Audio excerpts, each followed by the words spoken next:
Pateicos, skatos, ka zivinieki atkal ir izcēlušies, citur ir viens eksperts, un mēs esam 4. Kāpēc es te esmu izbīdījies priekšā runāt uzreiz pa 4? Tāpēc, ka mēs neesam projekta biedri, mēs neesam projekta partneri, mēs esam pielīgtie izpildītāji, un tā mēs arī pielīgti visi izpildījām uzdotos darbus.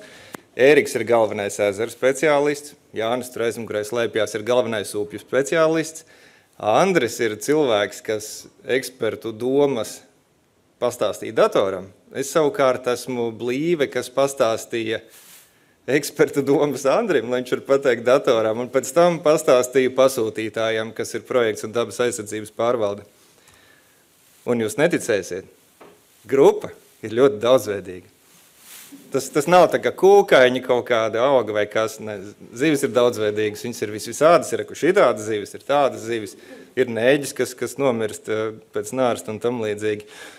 Un, lai kā nu tas sagadījies, kā nē, viņas diezgan labi ir pielāgojušies dažādiem ūdeņiem, un, kas ir interesanti, ir sugas, kas ir pielāgojušās noteiktiem ūdeņiem, kas ir tikpat daudzveidīgas kā ūdeņi, un ir sugas, kam vienalga. Kas kaut kur dragā, un ja tur nav pavisam briesmīgi, tad viņas tur būs. Es pieļauju, tā ir arī daudzās citās grupās. Un viena daļa no tām, kas tikai dragā padodiet man ūdeni un drusciņu skābekļa, ir arī aizsargājams. Mums nācās noteikti sugas aizsardzības mērķi arī tādām un aizskrienot ratiem pa priekšu. Neviena nebija ne spidīģis, ne upes nēģis, protams, bet ar to sugas aizsardzības mērķi ir tā dīvaini, jo ja mēs gribam savairot akmeņgraužus, parastos akmeņgraužus.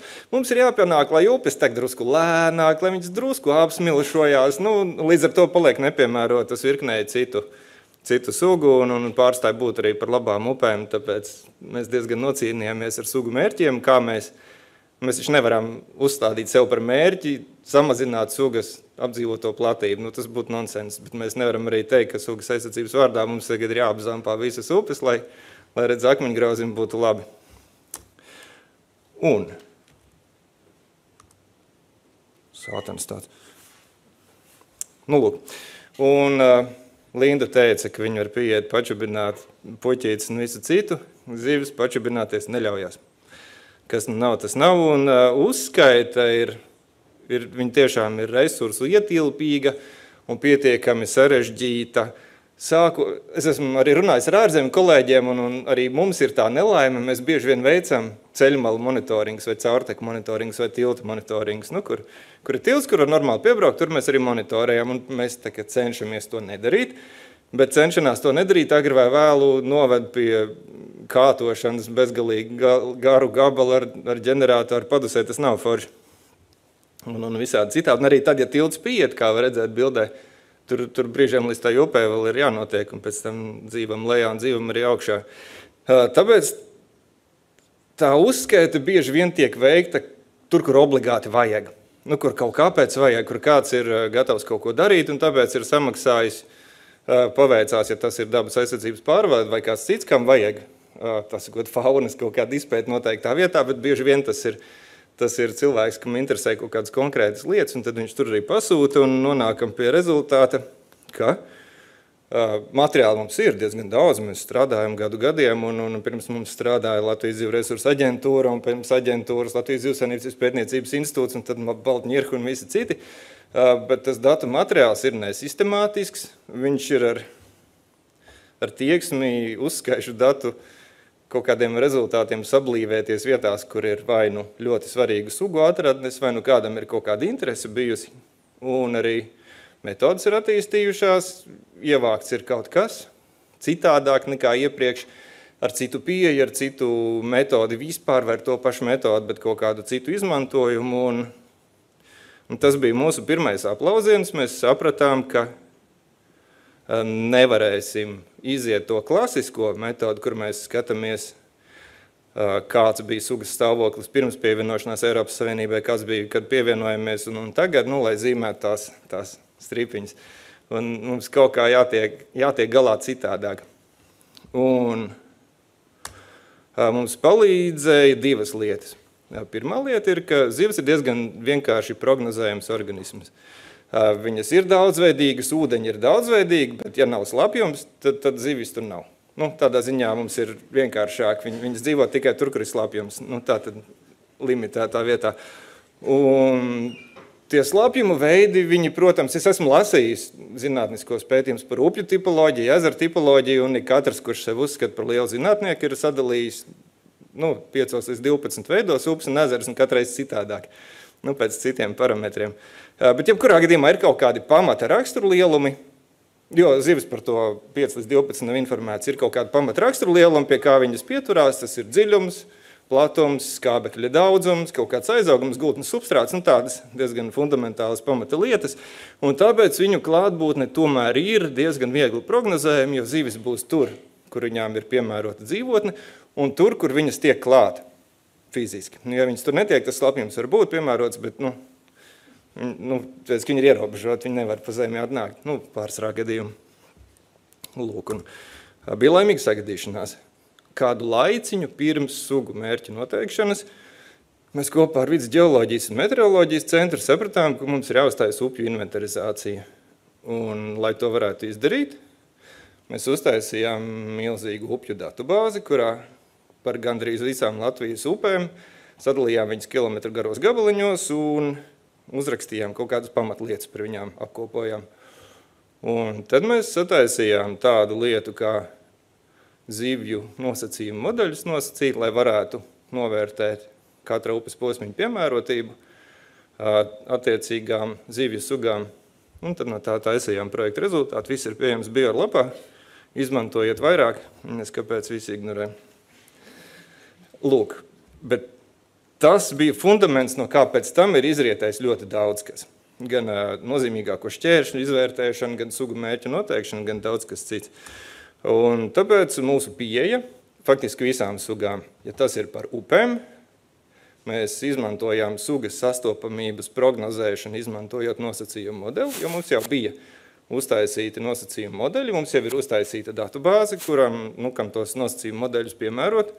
Mums bija Andris, kas māk ar to visu darboties, un ezeros bija bišķi citādāk, jo pirmkārt ezeriem mums ir kaut kāda pamatraksturu lieluma dziļums, un precīzāks vai mazāk precīzs, vai viņš ir stratificēts vai nē, un vēl kaut kādi daži dati, bet viņi nav tik detalizēti kā upēm, lai viņus varētu izmantot nosacījumu modeļu veidošanai, un tur mēs drusciņi izmantojam, bet tādās fundamentālās lietās vismaz 10 hektāri. Tā ir nav. Un mēs izmantojām zivju sastopamības datubāzi, kas ir visādos veidos. Ēriks ir pieminētais diezgan liels urķis. Viņš pats ir daudz ezeras apbraukājis, bet viņam ir hobijs arī kolekcionēt kaut kur pavīdējušo informāciju par kaut kādas sugas noķeršanu kaut kur. Pirmkārt, nozaļas statistiku, ko viņš negribot apkopo, bet arī nejauši gadījumu, makšķernieku gadījumu, avīzes ziņas un tā tālāk. Un vairumam sugu mēs pieņēmām, ja tā suga ir tur tikus noķerta pēdējā, kaut kādā pārskatāmā pagātnē, tā tad viņa tur ir. Jo nekas tik fatāli, fundamentāls Latvijā pagaidām un par laimi nav noticis, lai viņas nebūtu. Un par vienībām pasūtītājiem dabas aizsardzības pārvaldes un notaru personā ļoti gribējās, lai mēs paliekam pie īpatņu skaita. Mēs palikām pie īpatņu skaita lasim, un par īpaņu skaitu mēs uzskatām lašu mazuļus augusta sākumā un nēģim, par ko mēs uzskatām nēģu kāpuru skaitu upēs augusta beigās. Jo tas ir tas laiks, kad skaitām, un zivīm jau vispār tie īpaņu skaiti ļoti mainās. Tad ir īkars, tad ir kāpuri, tie ir šausmīgi daudz, un tad viņi samazinās, vēl daļu uz jūrā aizpeld, tur viņš tik harmoniski darbojās iekšūdeņos. Un pārējām sugām mums nācās palikt pie apdzīvota ūdeņa platības, kas mums ir vienkāršāk, mums nevajag nekādus grīdus vai kaut ko tādu, jo, kā es teicu, tur ir slapjums, tur ir sausums, tad slapjumā viņš ir, un mēs pašlaik mēs nevaram daļēji mūsu, daļēji arī pasaules zināšanu līmenī, mēs nevaram pateikt precīzi, kurā ezera malā punktā tā zivs ir un kurā viņa vairs nav. Viņa visticamāk nav visā ezerā, bet to robežu ticami novilkt mēs nevaram, tāpēc ezerā mēs pieņemam, ka viņi ir tur, un upju posmu mums arī jau ir zinām, mēs zinām garumu platumu, tad tur mums ir laukums. Un te ir viens no pacientiem, saucas spidīķis. Šis ir dzīvnieks, kas ir ezeros, visām sugām, kas bija ezeros, mēs ņēmām ūdeņu platību, pat tad, ja mēs upēm varētu spēlēties ar īpatņu skaitu, mēs nonācām gala beigās pie secinājuma, ka taisīt divas dažādas sistēmas ir apgrūtinoši arī, lai atskaitītos un lai visa pieeja būtu loģiska. Un spidīķis, viņš ir tāds maziņš, šitas ir prāvas, viņš ir virs 6 centimetriem, tas jau ir tāds spidīļu ķopaps, viņi mēdz būt arī krietni mazāki. Kas viņam nepatīk straujtecis, viņam nepatīk pārlieku kaut kur migrēt. Viņš vispār ir ļoti izturīgs, viņš spēja paciest skābekļa bādu un visādi citādi pieciesties, bet viņam narstam vajag gliemenis. Līdz ar ko viņš nedzīvos tādās vietās, kur nebūs vairs gliemeņu. Un, kas vēl interesanti, arī mums radīja zināms izaicinājums un ciešanas, viņš atrodas uz areāla robežas, un tas areāls pašlaik izplešās. Tagad ir jāmēģina saprast, kur tā armoņika ir un kā viņi varētu bīdīties nākotnē uz priekšu. Tātad, ko mēs darījām? Izvēlējāmies mērvienību. Mērvienība palika tā pati, jo tas ir arī ezera suga, tātad apdzīvota ūdeņu platība. Un tad bija tāds interesants vingrinājums, kā noteikti Natura 2000 teritorijas, kurām sugas aizsardzības mērķis jānosaka. Man liekas, nevienu citu, te gan es varu teikt, ka zivinieki ir unikāli, nevienas citas organismu grupas pārstāvjiem, es gribētu cerēt, ka tā ir, nav tā, ka rakstot sugas dabas aizsardzības plānu kādai Natura 2000 teritorijai, tiek tā grupa pilnīgi ignorēta, un to sugas sadaļu uzrakst kāds cits. Akš tu pa zivīm nevar uzrakstīt. Tāpēc cilvēki tur bija zili brīnam ne tikai par spidīļu, bet par visu kaut ko citu. Jo kurš tad zivis nezina? Tad es sarakstu, ko es gribu, un mums bija diezgan liela revīzija, jāiet tam visam cauri un jāpamana, kur ir kaut kas ticams, kur ir kaut kas aizmirsts, kur ir sarakstīti dzīvi pekstiņi, kam tur nevajadzētu būt. Un ar to mēs tikām galā. Un, diemžēl bija dažas teritorijas, šeit gan ne spidīļķim, bet galvenokārt citām sugām, kurā liekas, tā kā nevajadzētu būt, it kā ir tai datu formā. Varbūt ir. Vai tā kā vajadzētu būt datu formā, nav bijis, tur nevienas nav. Un tad bija dažas vietas, kur mums bija jāizbrauc piešaudīt, paskatīties, vai viņas tur tiešām ir vai nav. Labi, tajā modelī es neatdziļināšos. Vispār viņš ir vienkārši kā zirgadeķis. Tur ir jāuzraksta, kā, datoram tiek pateikts, spidīķi dzīvo tādās upēs, kuru dziļums ir no tik līdz tik, un tad, jo vairāk tie parametri atbilst, jo vairāk punktus viņš dabūna, jo lielāka iespēja, ka ir, un tad Andris veids aprēķins un secina, ka mēs varam uzminēt 79 gadījumus no 100, varam precīzi pateikt klātbūtni vai iztrūkumu, un tas ir viss, un upēs, protams, aizmirst piebilst, tas ir pats tas modelis, kur dzīvnieks var būt, bet mēs zinām, ka ir hidroelektrostacijas, ir lauksaimniecības, ir viss kaut kas cits, un mēs arī to integrējam iekšā tajā modelī papildus.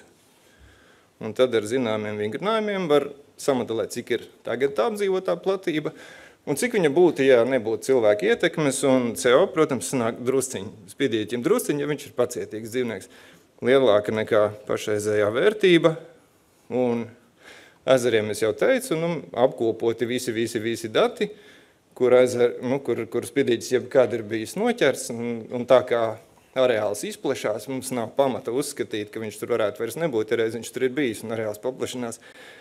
Bet mēs pieņēmām arī, ka spidīķis ir sastopams tajos ūdeņos, kur viņš nav noķerts līdz šim, bet kas ir savienot ar ūdeņiem, kur ir spidīķis, jo viņam arī nav īsti pamata tur neieviesties. Necik piemērotos, te bija tā atlase 10 hektāri, lielāks, mazāks, stratificēts, kaut kas tāds. Pēc tam skaitam visu kopā.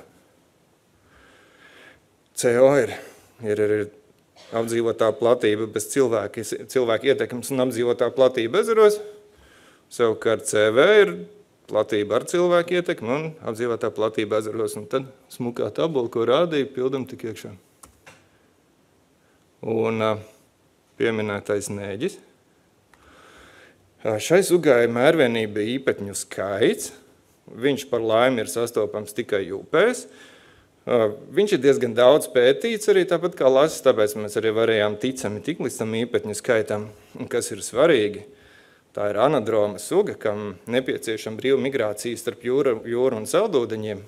Ko es jau teicu, ka ka viņa fiziski, viņai ir noderīgas tās dzīvotnes, kam viņa tiek klāta. Ja priekšā kāds ir kaut ko uzbūvējis, tad viņš tur netiek, un tur varbūt, ja jebkas, viņš vienkārši nebūs. Un vēl tāds mērens izaicinājums bija, ka kāpuru dzīvotnes, kur dzīvo paši tie kāpuri un ārstu vietas, var būt atšķirīgas. Viņas var būt vienādas, bet viņas kaut kādā jomā viņas pārklājās, bet marginālie gali kāpuru dzīvotņu un ārstu vietu gali ir atšķirīgi.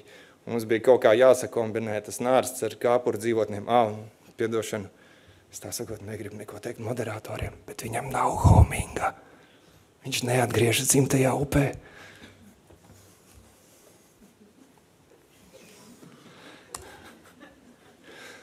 Lūk, un tāpēc nosekot sugu mērķi, bez visa tā, kas bija arī Spidiņķim, izvērtējām teritorijas, bet tas paliek Natura 2000 mērķiem, it kā nav svarīgi, un pilnveidojuma modeli un tā tālāk.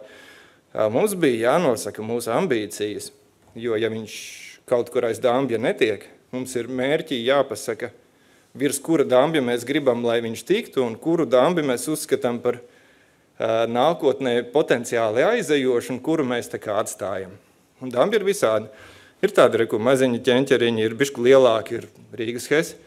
Un gala beigās mēs palikām pie tā, ka paliek migrācijas šķēršļi, kas saucas Daugavas hesi kaskāde, ūdenskritumi un viss, kas ir ārzemēs. Un visu pārējo mēs ceram, ka agri vai vēlu, cerams agri nekā vēlu, rīt, visu novāks nost. Un tie ir, es man liekas neiedziļināšos, tie ir nosacījumi nārstvietām, neģis nārsto, nepārāk straujās, bet straujās, nepārāk šaurās, bet šaurās. Un mēs sadalījām 5 kategorijās, ļoti piemērots, labi piemērots, vidēji piemērots, švagi piemērots un galīgi nedara. Un līdzīgi mēs izdarījām arī ar dzīvotnēm. Sadalījām dzīvotnes, kāpuru dzīvotnes 5 grupās, baigi labā dzīvotne, tāda nepārāk dzīvotne, tad vidēji dzīvotne, švaka dzīvotne nepiemērota.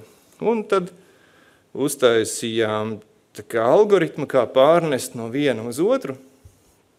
2 veidu reizinātājs, pirmkārt attāluma reizinātājs, jo tā kāpura izplatīšanās attālums dzīves laikā ir ierobežots, un viņš, zinātnē raksta, ka tālāk pa 6, 7, 8 kilometriem neizplatās.